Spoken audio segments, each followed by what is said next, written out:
Welcome to Global News on Signature TV. I am Barry Kumo Ado.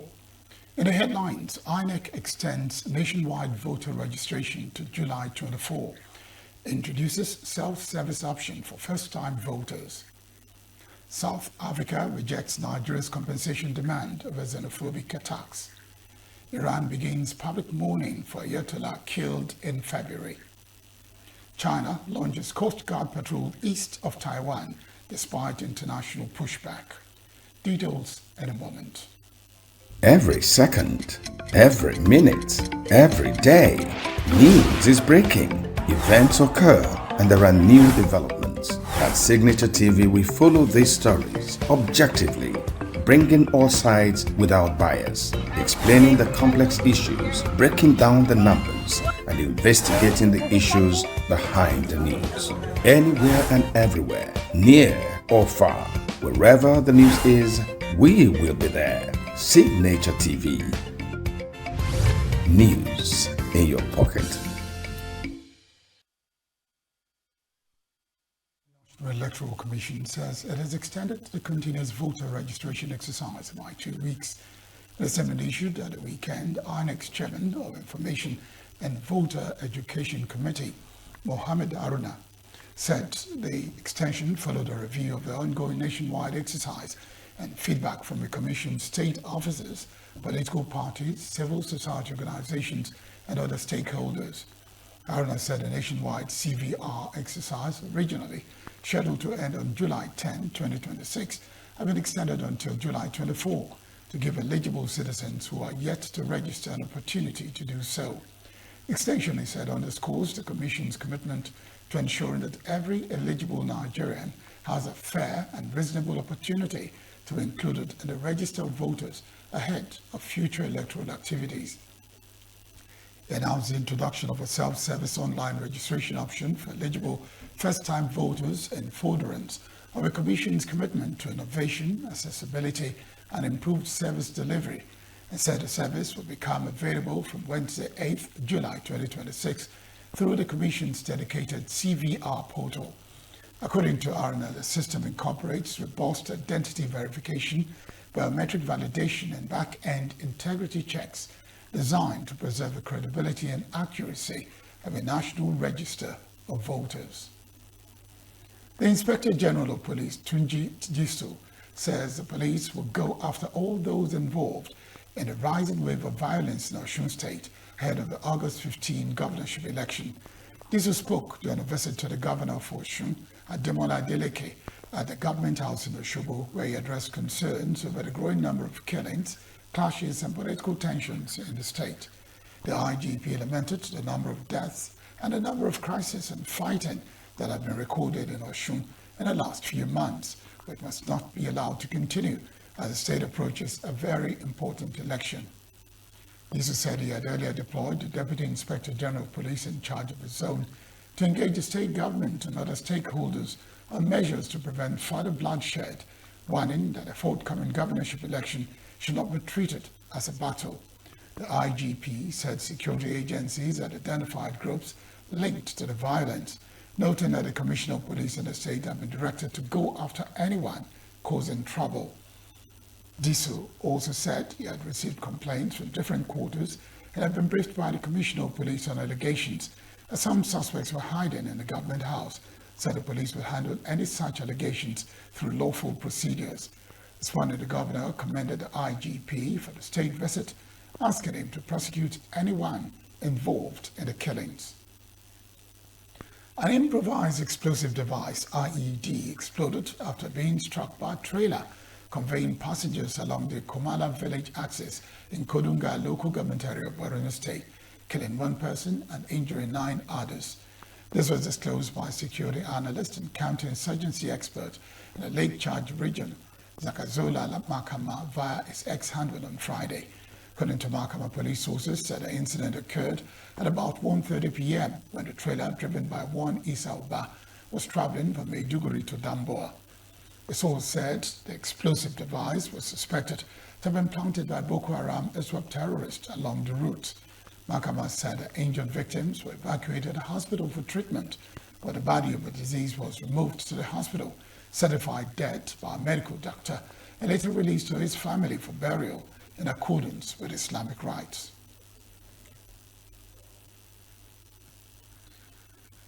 The former president and presidential candidate of the African Democratic Congress, Atiku Abubakar, has called on President Bola Tinubu to order a transparent, comprehensive and independent investigation into the alleged scandal within 7 days.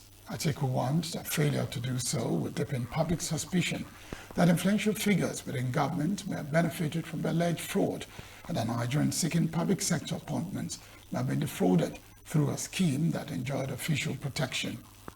In a statement through his senior special assistant on public communication, Prank Shaibu, Atiku said the controversy had gone beyond allegations of forgery to become a major test of the credibility of government institutions.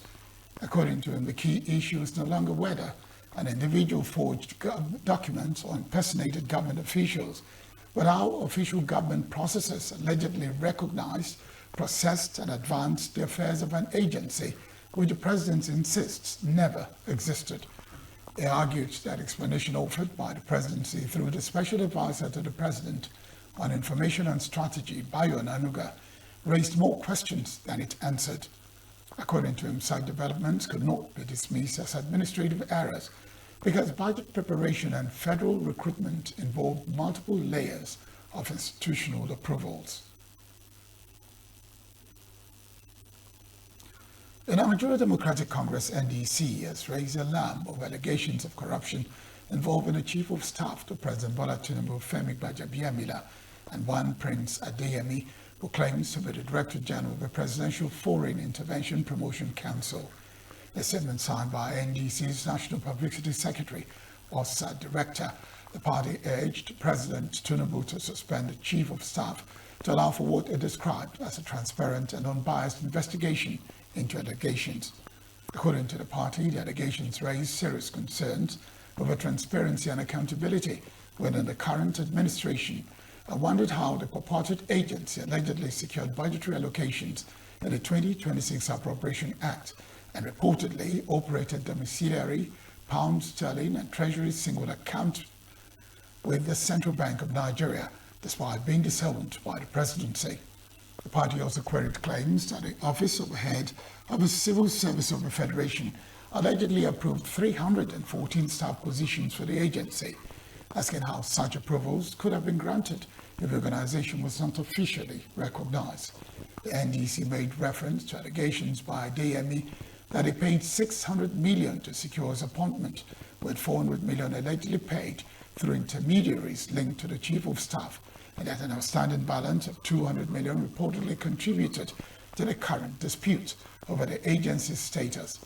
The party called on President Tinubu to establish an independent investigative panel to examine the allegations, including the reported budgetary allocations, account openings, staff approvals, and financial transactions linked to the alleged agency, with agent anti-corruption agencies, including the Economic and Financial Crimes Commission, the Independent Corrupt Practices and Other Related Offences Commission, and the Nigeria Police Force to commence full-scale investigations into the matter. The Minister of State for Defense and former Governor of Zamfara State, Mohammed Bello Matawale, says the recent judgment of the Federal High Court in Abuja, affirming the leadership of the African Democratic Congress (ADC), has vindicated President Bola Tinubu against allegations that he interferes with the judiciary or is working to turn Nigeria into a one-party state. In a statement, Matawale said the court's decision dismissing a suit challenging the leadership of the ADC and the former Senate President David Mark had once again demonstrated that President Tinubu remains committed to the independence of the judiciary and the rule of law, contrary to claims by opposition politicians and some members of the political elite. According to the minister, the outcome of the ADC leadership case had exposed allegations by critics of administration who had repeatedly accused the president of influencing judicial decisions and using state institutions to weaken opposition parties as baseless. He urged political leaders to place national interest above partisan considerations, insisting that opposition politics should be based on facts rather than misinformation. capable of undermining public confidence in democratic institutions. The House of Representatives Special Committee on Crude Oil Theft has called for the establishment of a special court to fast-track the prosecution of crude oil thieves and other economic saboteurs, saying weak laws and delays in the judicial process have continued to undermine efforts to curb oil theft in Nigeria. The proposal was made at a stakeholders meeting in Abuja, where lawmakers, security agencies, and officials from the Office of a National Security Advisor reviewed the country's legal framework for tackling crude oil theft, pipeline vandalism, and related offenses.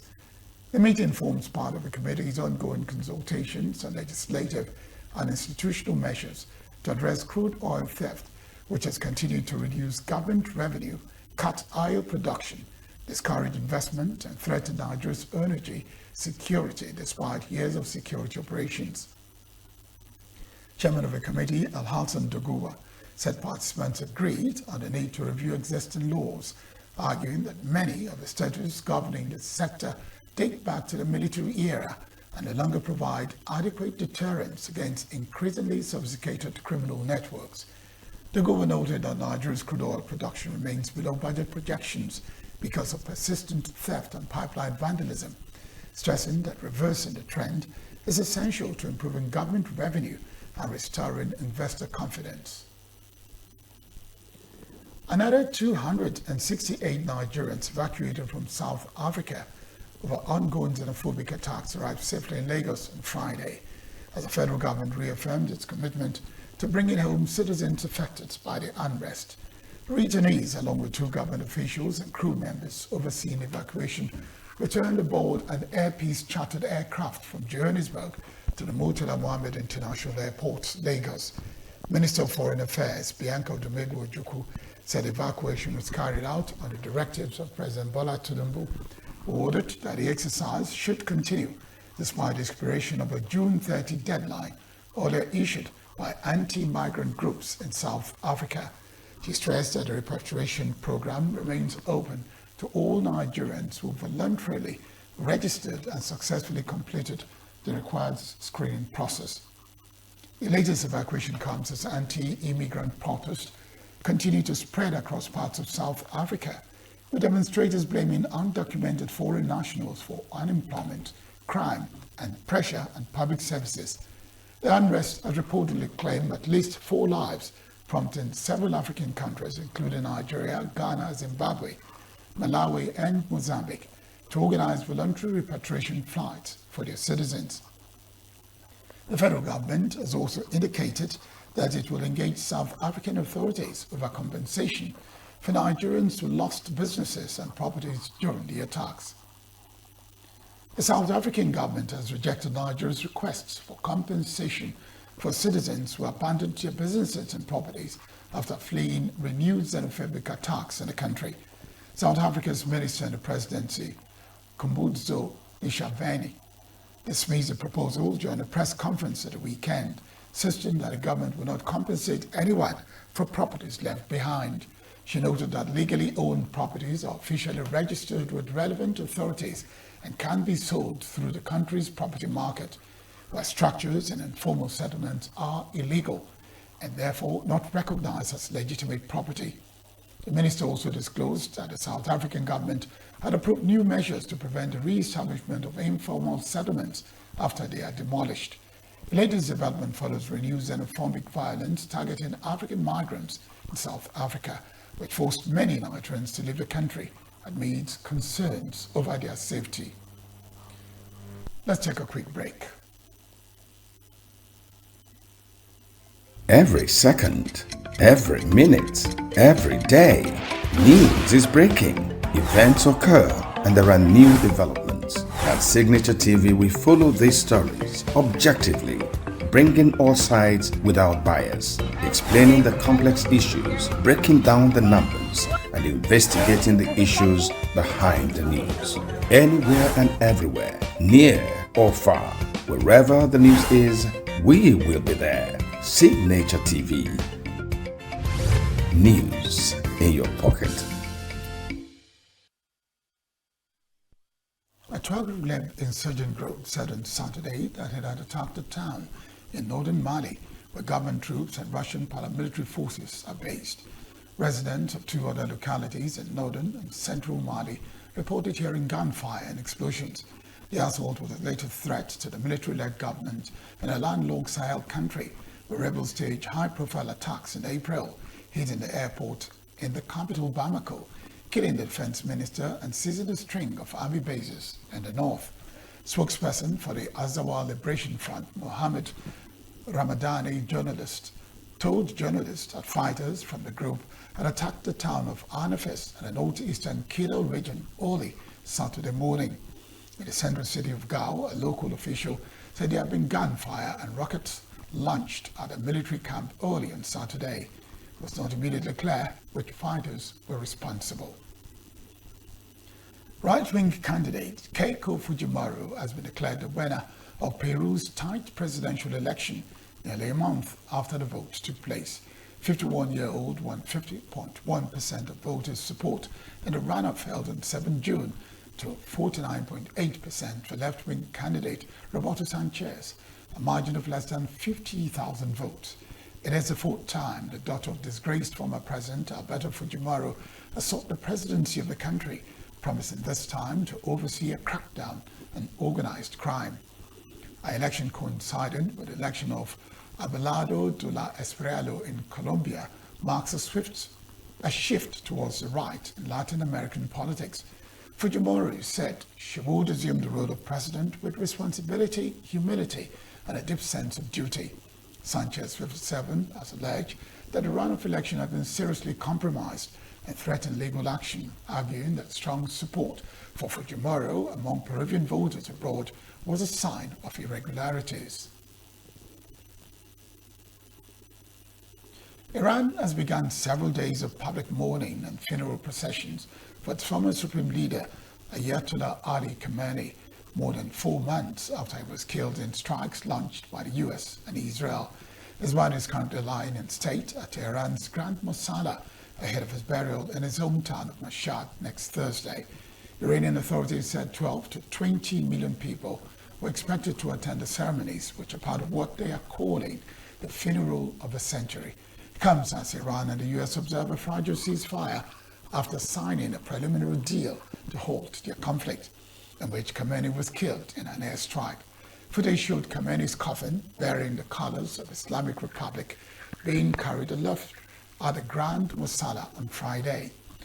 Iran's President Masoud Pezeshkian was among those paying their respects after the coffin was placed at a vast religious complex.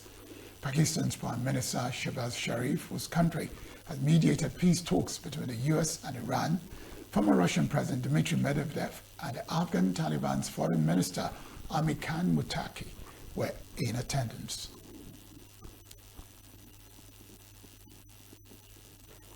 China said on Saturday that it had launched a new Coast Guard patrol east of Taiwan, during a sharp response from Taipei after a task force caused alarm last month off the island's coast in some western capitals. China's military operates almost daily around Taiwan, with Beijing views as its own territory, and has begun using its Coast Guard to enforce its territorial claims, what Taiwan calls lawfare, to claim a legal basis for Chinese actions. China's Coast Guard said in a statement that the fleet will conduct law enforcement patrols in the area and strengthen such patrols in what it called China's jurisdictional waters. Taiwan's government condemned the new patrol, saying it was an illegal expansion of power in violation of international law and a disruption of regional stability. Taiwan's Coast Guard said it was tracking 2 Chinese ships and had pre-positioned 2 of its own to sail alongside and monitor them. Thousands of opponents of Germany's far-right AfD, which stands for Alternative for Germany, took to the streets of Erfurt on Saturday and blocked roads to the party's annual conference ahead of regional elections that could see it take power at state level for the first time. Protesters from unions, civil society groups, and left-wing parties gathered as large numbers of police, including reinforcements from across Germany, were deployed ahead of the 2-day annual conference. Watched by police in riot gear, protesters sat in rows to block highways and roads leading to the convention center where the meeting is being held. Police estimated around 15,000 people joined demonstrations in and around the eastern city. The conference where co-leaders Alice Webber and Tino Churupala are expected to be re-elected comes ahead of elections in the eastern states of Saxony-Anhalt and Mecklenburg-Vorpommern that the AFD hopes will help pave the way for success at national level. Now sports. Africa's hope at the ongoing FIFA World Cup remain alive thanks to a spirited Egyptian side that booked its place in the round of 16, while Ghana's impressive campaign came to a heart-breaking end. The Pharaohs showed remarkable resilience against Australia in one of the most dramatic fixtures of the round. And that's the news. I am Barry Kumo, and I'll thank you very much for watching.